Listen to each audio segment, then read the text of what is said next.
teaching and learning, and really here just kind of talk to you about a variety of options that we have in Bellevue School District for dual credit. Dual credit is sort of a large umbrella term that the state of Washington uses, and you'll find colleges often use that term.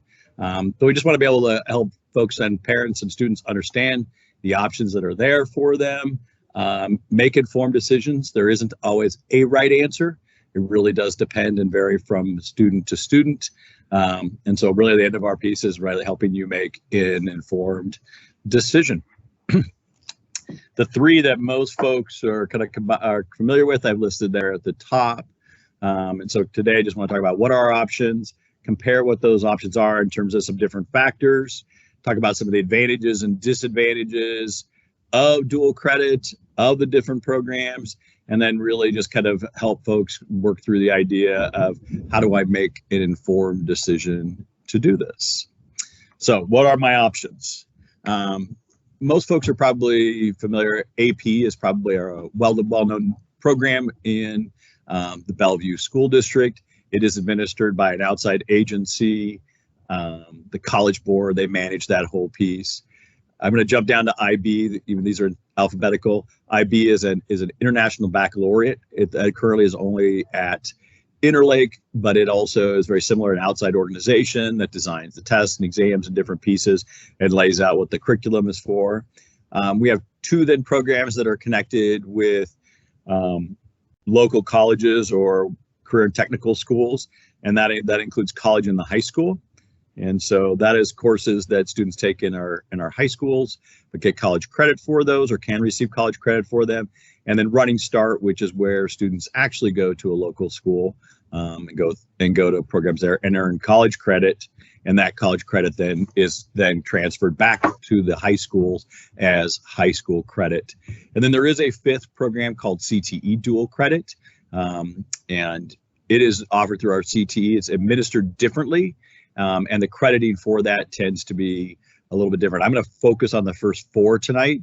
One of the challenges we find with CTE dual credit is most of those are non-transferable for degree programs. They're great for certificate programs. If you've got a specialty, you're really into the health field and want to become a licensed CNA, our health program will help you move towards getting the credits necessary to do that, or a basic nursing degree, but it may not transfer into a BSN type of degree. So shopping on those credits and understanding how they will transfer will be important. So comparing the programs, and what I've just kind of laid out today is a little bit some key areas I think that important when families and students are thinking about the decisions they're going to make, right, and how these things and understanding them. So number one is like where the classes are taught and where that happens. So realize AP, IB, college, and the high school, they happen at the high school courses. There are specific courses that students select, or they may be part of a normal program and they may be college and high school eligible. And then again, as Running Start, as I talked about, students actually go to the local college as a piece of that. Who are the instructors? So again, AP, IB, and college and the high school, it is our high school instructors, right? So our normal faculty who are part of our school and connected, they do the instruction as part of that. Where again, when you go to Running Start, it is a college instructor. So you're actually on the college with 18, 19, 20, 25-year-olds, right? So it's that college instructor approaching it from a college mentality. How college credits are awarded. So this is an important piece to think about this in terms of students kind of asking, like, how do I do best in terms of assessing my learning? Both AP and IB really rely heavily on a test-based performance. So AP specifically, though, is generally one test. Few areas have portfolios that you would work on. IB may have some in-class assessments built into it, but it also relies heavily on a specific exam or a test that is administered for IB. The college and the high school the crediting is based off of how a student performs in their high school course. And so that course has been aligned to a college course.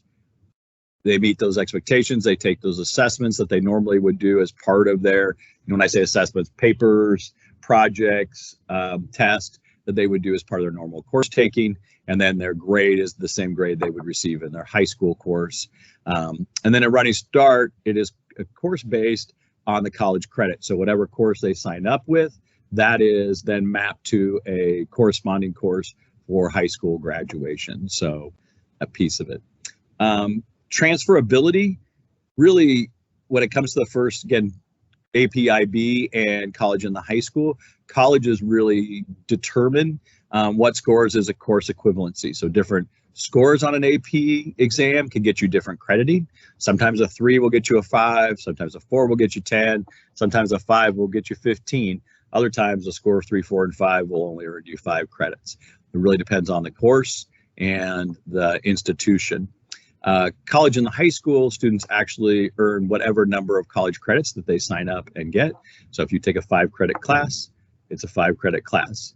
Now, again, transferring to a 4-year university, anytime you're transferring credits, whether through the Running Start program, through college and the high school, those credits often go through a process and an equivalency where the college or university will look and say, that course meets this requirement for us, or this course is a general course and doesn't meet any specific requirement, but we could still award credit. So it's a real process, and we'll talk a little bit more about what that looks like later. So again, how credits are awarded, students are going to need to do the research on this. This is a little bit of early on as students start to take these credits, these opportunities, they need to think about where would be some potential universities or colleges that I wanted to go to, and then what is sort of their acceptance or transfer policy for those credits. Cost for them, AP and IB do have a fee for test, and each test has a separate fee. There are waivers for students and families that have a financial need to reduce that down to little or nothing. Right now, for starting this year, college and the high school, the state eliminated any cost for college and the high school, so those credits are earned without any charge to families or students. It's all managed by the state of Washington and the colleges. And then Running Start, there is no cost to attend those courses at Running Start, though there may be some fees and materials and books that students could be responsible for. We do try to provide some support for some of our Running Start students, but it would not be fully inclusive, and families would also be responsible if transportation was needed out there. So how do I know what is what? Well, in the course catalog, it's pretty easy. If you go to Bellevue School District website, you will find the course catalog, the quick search, or under the teaching and learning section department, and you will find any course that has an AP or an IB designation. They will be listed in there as part of the course title. And then any course that is college and the high school will have a college credit emblem next to it, and it's also our CTE dual credits have the similar emblem on there. And then college courses, you would need to go to the college that you were attending to know which courses are there. And most of our counseling websites, or all of our counseling websites, should have a map which college courses map to meet the graduation requirements for Bellevue School District, because if we're going to go to the college and do Running Start, we want to make sure that you take English 101, for example, and another literature-based class, and that would meet your 11th and 12th grade ELA requirements for graduation. What are some of the advantages and disadvantages of these programs, both dual credit and the different programs? Some of that you got to see in the tables and comparison and thinking about individual students. Myself and my colleague, who is not here right now, but we're presenting later, we've really done a lot of looking into, we find that kind of where credits are accepted. Well, one, public colleges and universities in the state of Washington generally accept all 3 types of college accrediting, right? So AP, IB, college and the high school, and then obviously Running Start, your earning credit. So all of those would generally go in some form or another. It can actually vary, as I mentioned, from college to college. If we look at the University of Washington, they may give a score of 5 on an AP, only 5 credits, where you may find at Western, they give it up to 10 or 15 credits. So there's some variability in there, but generally public universities in the state will accept that. Are also looking across the United States. Generally, if a college accepts an AP or an IB score, they also will accept transfer credits. And again, it may count for different things. It may not be exactly the college course you get in from college and the high school running start, may not meet exactly the requirements that that college or university has for transfer. So just sort of awareness that that is part of the research piece. Sometimes we think more is better, and it's sometimes those credits aren't going to be accepted. Either limits to what they will take. We've seen some private universities limit incoming freshmen to 45 credits, and some of them give you waivers instead of actual crediting. So there are lots of different pieces in decision making that go into this. And then just one of the other things, like students who take the Running Start can actually work towards an associate degree. And in many cases that people feel like, I have a degree, I'm moving on, but just be aware that makes you a transfer student should you transfer to a public university in many cases. And so that does put you under a different set of rules. You're no longer a freshman, you're no longer a first year student. And so it could have some implications for financial aid, could have some implications into freshman programs because you're no longer coming under that. So just something to consider as if you choose that process. As I mentioned, sort of highly selective colleges, they may limit the number of AP and IB courses that can be brought in. 45, which is typically a year's worth of courses on the quarter system, is typical of what we see, but some of them, we have seen colleges like Reed College that says, like, we won't bring any AP or IB scores. We may waive a class for you, but not provide you with any credit. When I say waive a class, it just allows you to sort of leapfrog over. So you may not start in Calc 1, you may start at Calc 2. And they not accept for some majors, but accept courses for general requirements. So again, a lot of the major requirements are a piece of these things, and may not accept AP or IB college credit or high school programs for course substitution. Again, this is the research and piece that students and families would want to do the research on. So I know I put a lot of information out there. And part of what I think we really, as we get to this latter part of our presentation today, is just like, how does one make an informed decision, right? And there are a lot of considerations. We put these a little bit, in some different categories here. And in that first column, you're really saying, like, how does my student best learn? If you are a student does really well taking exams and is willing to be self-motivated, study and prepare, in addition to the coursework, then an AP or IB exam could be a really great way. And sometimes can give you additional credits you wouldn't. But if your student really needs the shape and support of a classroom and multiple opportunities of learning, then college and the high school may be. Some of our classes are AP and college and the high school, so there's different opportunities there for students to earn credit. What are the goals for dual credit? Are they to get you close to college ready? Are they to bypass because you don't like math and you're going to try to get through it in high school and not take it again in college? Is it to give you a leg up in some of these things? So really thinking about what you're trying to accomplish with all of these dual credit options. How much time does a student have to devote to coursework, right? So this can be kind of that balance to studying for outside of the test. So we talk about test preparation in the next bullet there versus the course. A lot of these college and the high school and AP and IB courses do require more work. So balancing these different pieces, and what are my academic aspirations? So just kind of thinking about that as a series of questions. Excuse me. And then, just thinking about some of the other kind of pieces of it that are maybe a little more technical, right? Is there a cost barrier with some of these things? Are there transportation issues if I'm doing Running Start versus a high school course?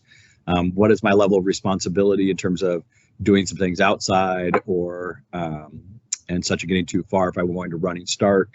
What is the transferability? If I know where my college is and I have a really good sense of where I'm going to be going and where my limits are, earning 100 credits isn't going to do you any good if the college only accepts 45, right? And thinking about your degree programs and different things. And what's the level of student comfortability with these pieces, right? Those challenges in there. And then just being aware that as you get up into a large number of transfer credits, many colleges require you to declare a major at 105 credits. So you start getting into this place where early on in your college career, you're having to make these considerations. So these are just a smattering of questions, and I think there are more, but it's really kind of not just always just looking and going like, go get the credit, it's free, or it's only going to cost you to take a test to do this. It's really thinking like, how does this come together for me for a student, for a family, for your goals, your aspirations, where you want to go, and what you're ready for. So last piece to kind of share with you is just how you would research equivalencies. I think that's a big piece, and we'll definitely post this PowerPoint and you'll have access to this. But just sort of that recognition that you'll need to go into individual colleges, and almost all the colleges that we've looked at have some kind of place you would go, either enter an AP or IB course, or a college, a school, and the transfer credits, and it will give you kind of the rules and the ways that they operate.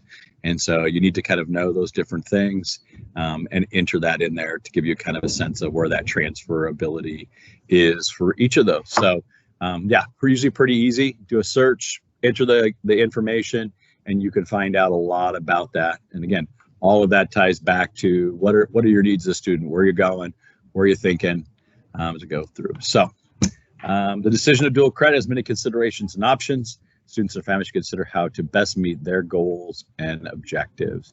And I do have a link to our BSD dual credit page, which has a comparative guide with some of the different factors that are there. You'll also find our all of our college and the high school dual credit courses. There's also a link to our course catalog off of that page that you can look and see all of our AP and IB courses in the different disciplines in the high school section. So I think that takes me pretty close to my time, and open it up. I've got about 7 minutes, I think, left for questions. Gerard, does that sound about right? Yeah. All right, so do you have any questions? And I know I talked a lot, filled up my time. Is there any questions I can answer for you? And are you still with me? Still here. Oh, good. Any questions or things that I can go back to and give you any more information about? Yeah, for me, the when you're talking the equivalency slide, it was I guess the left side was you go to the college website and look up the name of the AP class. That's how you find the equivalency for that. And then for on the right, that was, I guess, in the course catalog, does it have, for the CHS specifically, does it have the like the college equivalent name there that you would look up in the BSD? Yes. Okay. Yeah, exactly. It'll actually say in the course description, it will tell you exactly what that course is. And so let me see if I can find you a quick example here in our course catalog. And so pretty close here. Let's find a high school English course. And so I'll drag this over. I just need to share is what I need to do. If I got to drive backwards here a little bit, so please forgive me.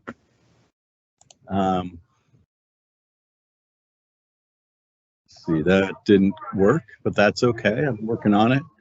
And but yeah, in the course catalog, it'll actually tell you what they are, and on that dual credit website, it lists both of those as. Oh, I just found it on the dual credit website. There you go. Yep, it'll list the class and the college credit. Both of those pieces of information. Yeah. All right. Thank you. You bet. Yeah, and that's a great place to start. And most classes are junior, senior level courses, though we do offer something like AP World History. Also is like a college in the high school. AP Human Geo is probably our first AP course at the freshman level, but most of those others are junior and senior level courses. All right. Thank you very much. You bet. Is there, we as parents, like how do we know how many credits our son has accrued so far? He's a sophomore right now, actually, but I'm just curious because you said that some of the colleges will have a maximum of number of credits that are transferable. So how would we know how many he's got right now?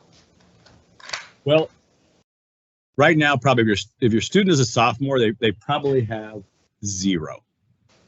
And you would actually know because you would actually sign up for that college course. And so yeah, he's taken a few I guess junior and or senior level courses right now. So we know he's got a few. He's got already a few APs and so on. So so he would have to, for a college and the high school course, you actually sign up through the college. So your student would have a Bellevue College or Edmonds College login. If you had done it last year, you would have paid a fee for those classes, probably $200 a class. And if you were this year, you wouldn't have paid a fee, but we won't see those credits until June for this current school year. So for most students, AP World is one entry point, but most schools didn't do it. The next would be pre-calculus is the next entry point. And so you can look at did you sign up for the credits? Because you took course is not a guaranteed.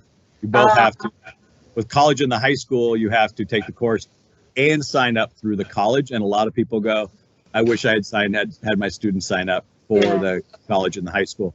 If they did not register for the courses and get a grade from Bellevue College or Edmonds, they will have not gotten credit. And there is no you can't go backward. I no, see. Can't okay. go backwards. Okay, thank you very much. I appreciate that. Yeah, and we just finished the registration for year-long and winter courses for college and the high school. It just ended about 2 weeks ago, and then there are a few courses that will have some spring registration to go with it. Thank you. All right, thank you, Scott. You bet. Other questions? I see there's a few people in our audience, and so yeah, I'm showing the course catalog is one place you can look there. And then, as I mentioned, under our programs, you'll find the dual credit options. And in the guide, you will find all of the different information, both the comparative piece, but also some different things. And you can find a list of all of our college and the high school courses down here. And on the guide that's on this page, I believe, you will, not that one, you can also find our equivalency courses. So I hope that that helps. Is there anything else I can answer?